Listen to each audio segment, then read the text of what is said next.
Welcome to video number 2 of our free sneak peek of our upcoming video course, Rig the Game, Advanced Strategies to Win Your Unfair Share of Competitive SaaS Deals. Again, one more time, I want to emphasize this video is not the full video course. This is a free sneak peek. We're going to give away some of the most effective competitive deal strategies and tactics you've ever seen for free. Now, I want to make it clear what you're going to be able to get out of both the video course as well as this video. Here's some of the things you're going to learn in Rig the Game. And much of this is going to be covered in this free video or was covered on our last one. Okay, this is part 2. This is the second sneak peek. But you're going to learn 10 tactics and strategies that rig deals in your favor before competitors even show up. The last video and this video do that in spades. Okay, you'll learn how to undermine your competitor without slinging mud or undermining your own credibility in the process. You'll learn 10 shockingly effective tactics to win bake-offs and head-to-head deals. Okay, these are techniques that almost no SaaS seller even knows about. You'll learn word-for-word phrases to deal with FUD, fear, uncertainty, and doubt. You'll learn turnaround techniques to turn around deals that you're losing and how to fix those. You'll learn how to plant landmines that blow up in your competitor's face. And you'll learn how to face off with procurement when your competitor undercuts you on price and win at the price you want, right? Maintain pricing discipline. Okay, so like I said, this free video that you're watching now is part 2 of our free sneak peek. You are going to want to watch part 1 before you watch this video because they're interconnected. So I'm going to put a link in the comments so that you can watch video 1. I'll link to video 1 and do that before you watch this video, okay? Because this technique builds on the first technique that I shared with you last time. Now, a couple quick things before we get into a review of the last video and then the technique you're going to learn today.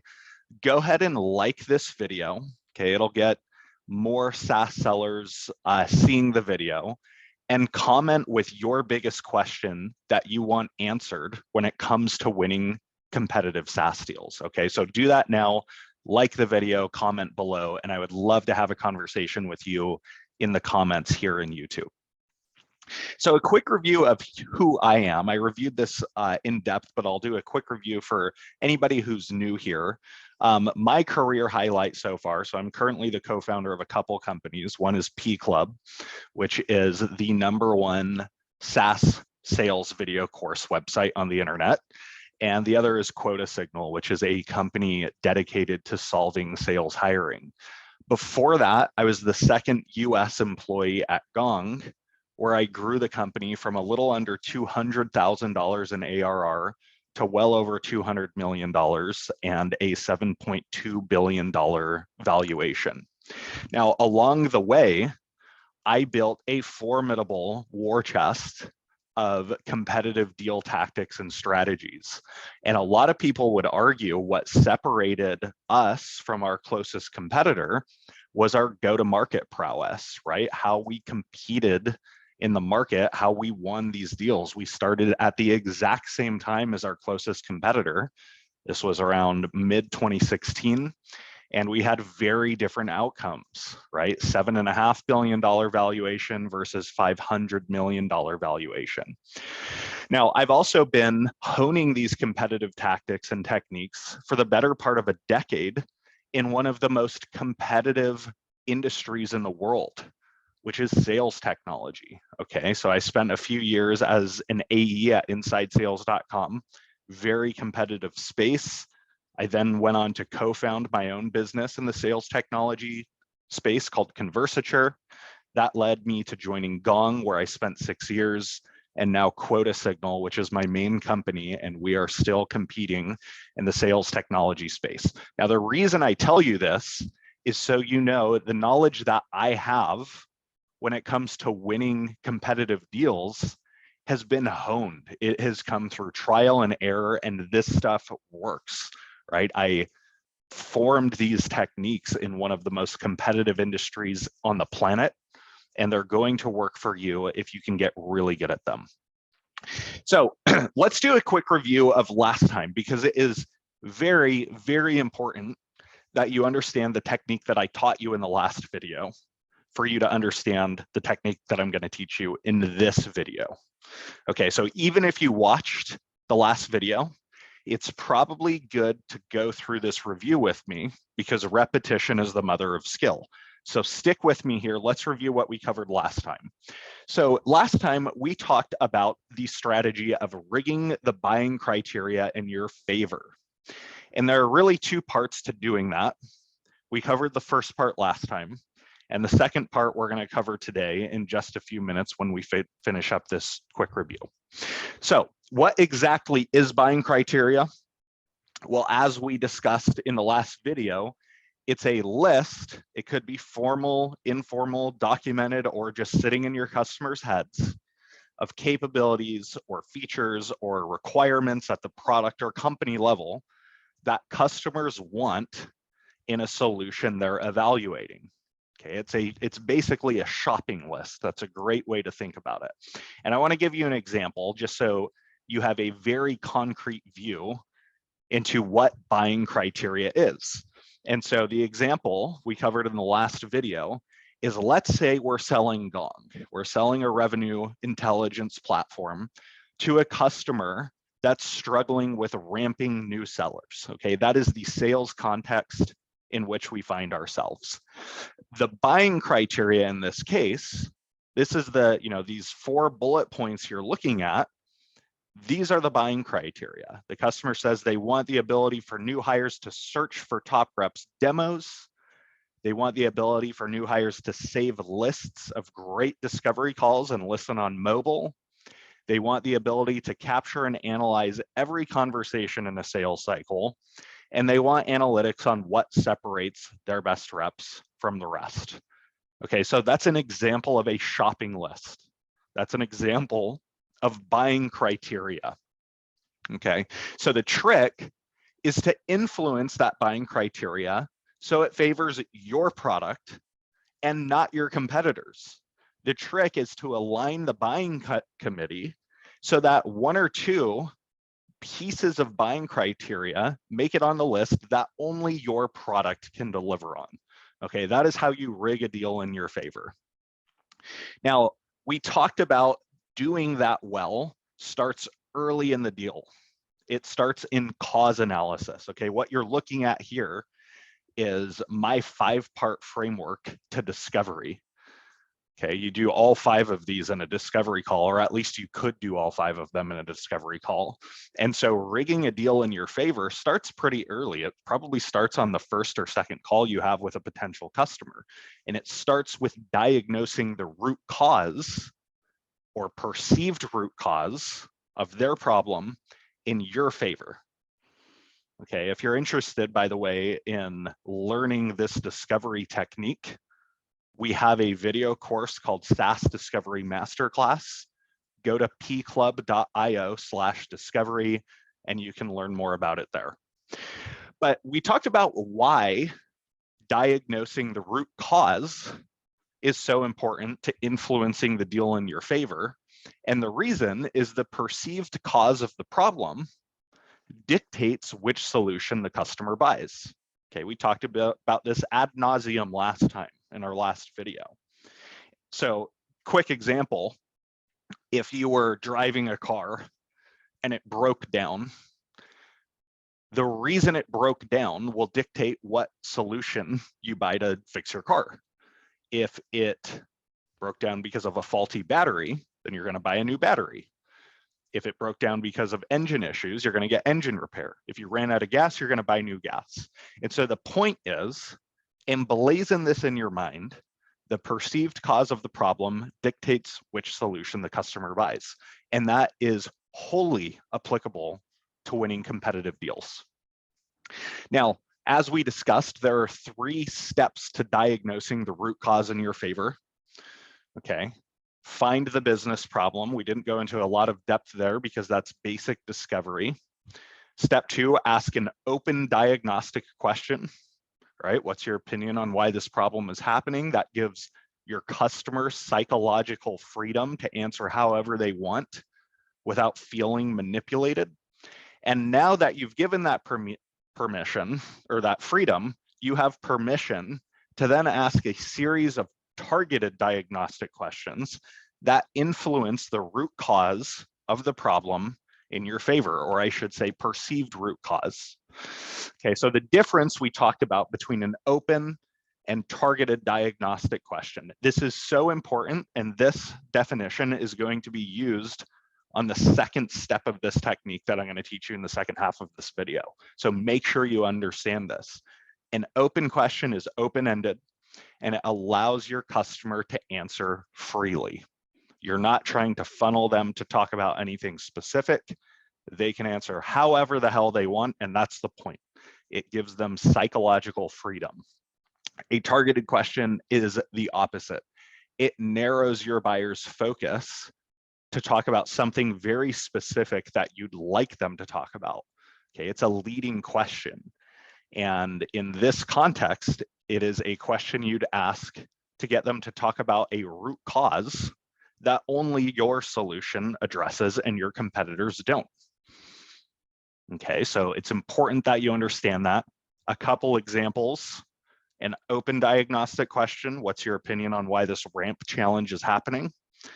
A targeted diagnostic question, to what extent do you think it's because new reps don't learn what a good sales cycle looks like fast enough? Okay, so you can see I'm influencing the root cause of the problem in my favor if, in fact, my product is the only product on the market that can address that root cause. So the reason this is important is asking an open question before you ask a targeted question gives you permission to then ask a targeted question. If you start with a targeted question, your buyer is going to clam up. They are going to resist. They're going to feel like you're trying to manipulate them. If you start with an open question, you just gave them freedom to answer however they want. And I don't know why, but if you then follow up with targeted questions, it works like a charm. So there's your technique. Open question first, targeted questions can then follow. Never start your sequence of questioning with a targeted question though. Okay, you can get away with as many targeted questions as you want, as long as you give your buyer psychological freedom and the ability to answer and diagnose freely first. Okay, so a few examples. Why do you think, or I guess one example, one sequence. Open, why do you think your ramp time is 7 months? Notice that the buyer can answer that however they want to answer. Now you can go into your targeted set of questions. To what extent do you think it's because new reps don't learn what good sales cycles look like fast enough? How important is the demo in your sales cycle? Could that be part of the issue? What about discovery? Are they getting enough exposure to what great looks like there? Again, I'm asking about potential root causes that only I can deliver on. If my competitors can't deliver on those 3 root causes and the customer starts to respond positively to these questions, they go, yeah, you're right. Like that's a huge part of the issue. Then that deal is now mine. Okay, any competitor that comes into that deal is going to have a very hard time, especially if I can align several influential stakeholders along that same root cause. So now with that review of the last video, and again, if you haven't watched the first video, please go watch it. We cover everything we just covered, but in far, far more detail. You have to know it before we get into the second technique. Okay, so we're going to get into step 2 of rigging the buying criteria in your favor. We talked about how to rig the root cause or perceived root cause in your favor. Now it's time to put the nail in the coffin by rigging the desired solution in your favor. So this is 2 sides to the same coin. First, rig the root cause in your favor. And if you do that, the second part is easy. Rig the desired capabilities in your favor. You do these 2 things well, and every competitive deal will be yours. Okay, so I already talked about this. This video, this technique will be very, very easy if you did the first part right. If you can rig the root cause in your favor, this part is basically a non-event. And I'm going to talk about how it works. Now, we already talked about this. The perceived cause of the problem dictates which solution the customer buys. That's why that's the foundation of winning competitive deals. And we're going to flip the coin and talk about rigging the desired solution in your favor. So you're going to use the same principle we just talked about a few minutes ago, and the same principle I taught you in detail in the first video, which is the concept of open questioning and targeted questioning, and the psychological glitches that come along with that, where your customer feels psychological freedom when you lead with one, and then can follow up with your targeted questioning. Okay, you're going to use the exact same principles. So the principle behind getting them to favor your solution is get them to say it, and therefore they own it. If you tell them, they might accept it, but they might resist it. If they say it, they own it. Now, here's what this looks like step by step. You are in the middle or tail end of a discovery call. You've discovered the problem, and you've diagnosed the root cause in your favor, okay? So you've done that so far. Make sure you're with me here. When you have done that, you're 20 minutes or so into your discovery call, here's how you now transition to rigging the desired solution in your favor. Step one, summarize the problem and root cause so far. So that might sound like, so let me see if I hear you right so far. You're telling me that you have a challenge ramping new hires. It's taking 7 months. Your annual model is such that it should take 5 months. So you're seeing a big ARR gap. And one of the core reasons, notice this is the root cause, one of the core reasons this is happening is your new hires don't get enough sales cycles under their belt, right? It takes them too long to see what good looks like from first call to close. Did I get that right? And assuming you listened well to your customer, they're going to say, yep, we are absolutely on the right track. Now you're going to transition to an open solution question.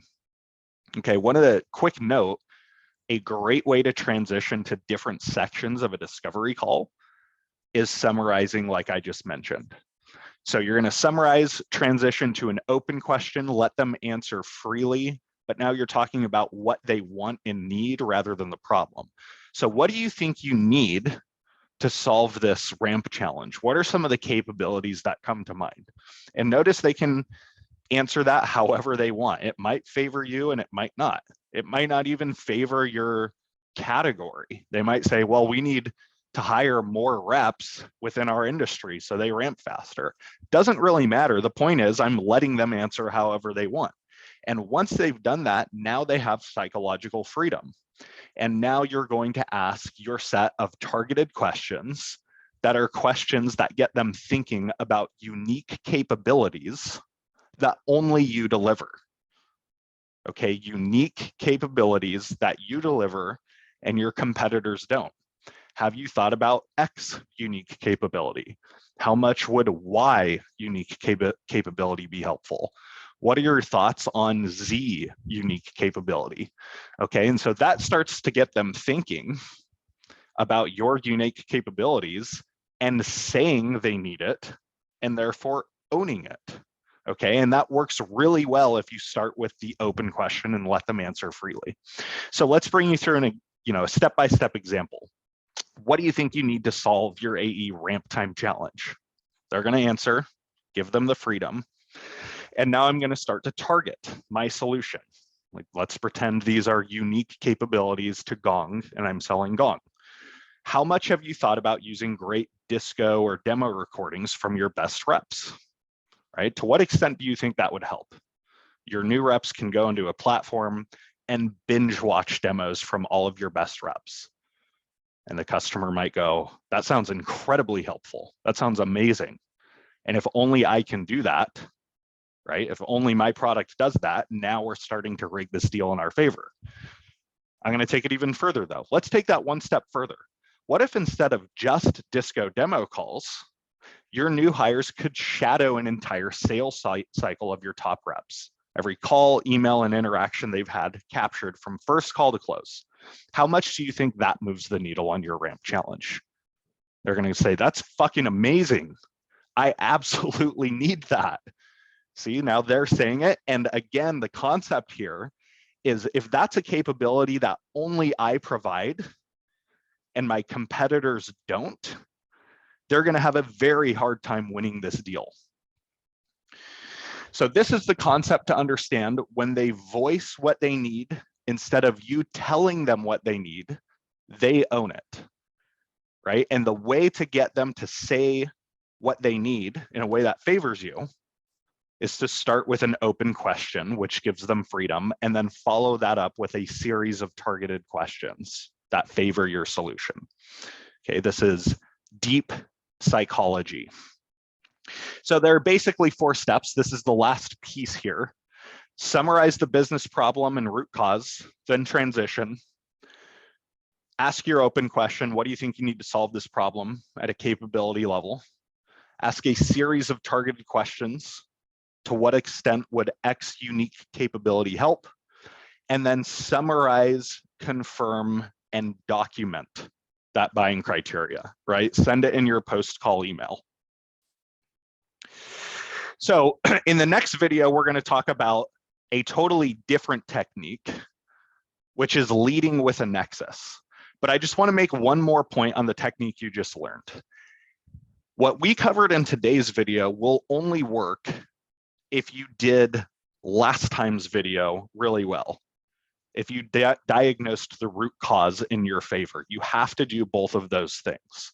Okay, if you diagnose the root cause in your favor, it's very easy to then diagnose or influence the desired solution in your favor.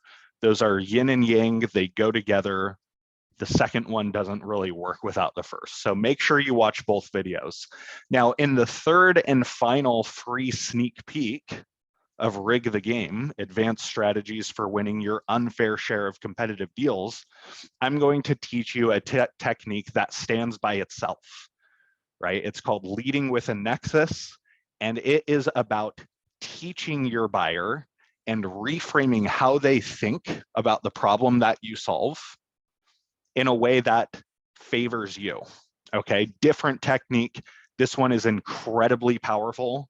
I've used it in a lot of different contexts. So make sure you watch that video. It'll probably be out in the next couple days. In the meantime, like this video on YouTube, hit the like button, write a comment. You know, what did you learn? What was your biggest tip or insight that you came away with? Or even write a question. I would love to answer questions in the comments. So let's have a conversation. Go do that now. And I look forward to delivering the next video to you for free. And in the next few weeks, the full-blown course. By the way, one final thing, I'll put a link to get early access to the course when it comes out. If you sign up for early access, which is free, you're just getting on our list, then I'll send you a promotional discount when we do launch.